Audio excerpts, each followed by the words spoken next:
são 3 critérios que eu quero trazer aqui para vocês, tá? São pré-requisitos para definir o nicho. E eu quero que vocês entendam isso aqui como se fosse um filtro, tá? Você tem lá uma série, é como se fosse lá uma água está passando num filtro, e essa água são ideias de nicho, e aí você vai passar por um filtro, só vai passar do outro lado do filtro o que está mais puro, o que está mais limpo ali, vai tirar toda aquela sujeira, que são nichos que não são tão promissores para você assim, que por você não ter a ideia de mercado ainda, você talvez tenha meio em dúvida, que não é um bom nicho para você atuar. Então, que filtro é esse? O filtro, ele é formado por pré-requisitos, e são vários. Aqui eu trouxe 3 para a gente conversar sobre. Então, quais são esses 3 pré-requisitos? Primeiro, a sua área de formação. Então, o nicho que você vai escolher tem que haver algum tipo de compatibilidade com a sua área de formação. Então, olha, se você é engenheiro ambiental, existem vários nichos que você pode atuar. Por exemplo, o nicho de licenciamento ambiental, o nicho de talvez regularização de imóveis rurais, um nicho de crédito rural, um nicho de gestão ambiental propriamente dito, no sentido de sistema de gestão ambiental, ISO 14001, ISO 9001, essas paradas aí, tá? Então são nichos que o engenheiro ambiental ele pode atuar, existem vários outros aqui, tá? Se você é engenheiro agrônomo, você tem nichos mais específicos, tá? Às vezes esses nichos eles são semelhantes de formação para formação, a gente vai discutir sobre isso, mas de acordo com sua área de formação, existem alguns nichos que você tem que ver como compatibilidade com a sua formação. Então os nichos que você já deve ter pensado em atuar, ele é compatível com a sua formação, você consegue, por exemplo, ser responsável técnico por aquele projeto, tá? E a gente vai discutir sobre essa questão de responsabilidade técnica. Você não precisa ser responsável por todos os projetos de um trabalho dentro de um nicho, mas é importante que haja um mínimo de compatibilidade para que você não fique totalmente dependendo de outras pessoas para fazer qualquer tipo de trabalho. Porque quanto mais você depende de outras pessoas, menos você vai ter sua margem lá num contrato. Você vai ter que pagar os profissionais também. Então, essa é uma dica que você já fica aí na cabeça. A gente vai falar sobre isso mais detalhadamente. Então, primeiro, a área de formação. Segunda, aptidão. E quando eu falo aptidão, eu quero falar o seguinte, ó.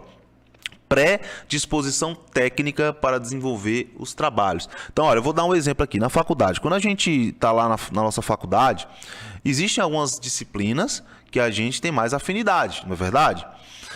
Algumas disciplinas que a gente gosta mais. Cara, essa semana vai ter aula de recuperação de áreas degradadas. No meu caso, foi todas as disciplinas que envolviam avaliação de impactos, estudos ambientais, eu sempre gostei muito, tá? Então, quando tinha aula dessas disciplinas, eu sempre gostava. Ecologia, essa parada mais que envolve projetos, aula de campo. Então, mas existem algumas disciplinas que você não gosta tanto. E essas disciplinas que você tem mais afinidade, o que é que você naturalmente desenvolveu? Uma predisposição técnica para desenvolver os trabalhos.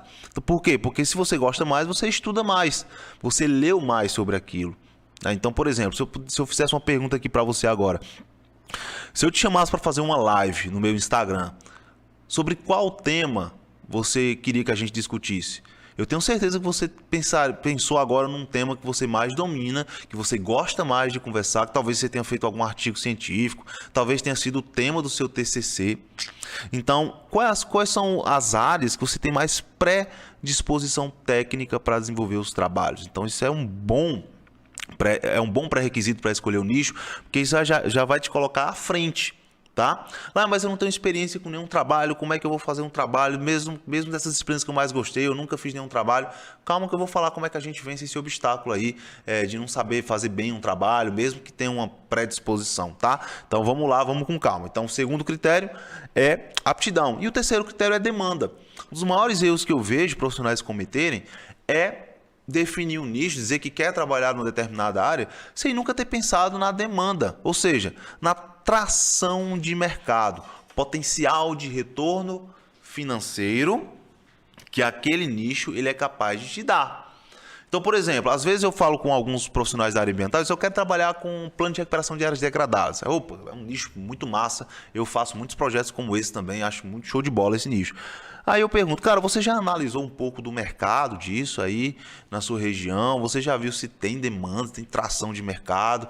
Será que você conseguiria aí fechar contratos na sua cidade mesmo? Porque a ideia, galera, não é você ficar tendo que trabalhar no outro lado do Brasil. Não, o meu projeto aqui te entregar o princípio, os primeiros passos para você construir a sua carreira de sucesso aí na sua cidade, perto da sua família, perto dos seus amigos.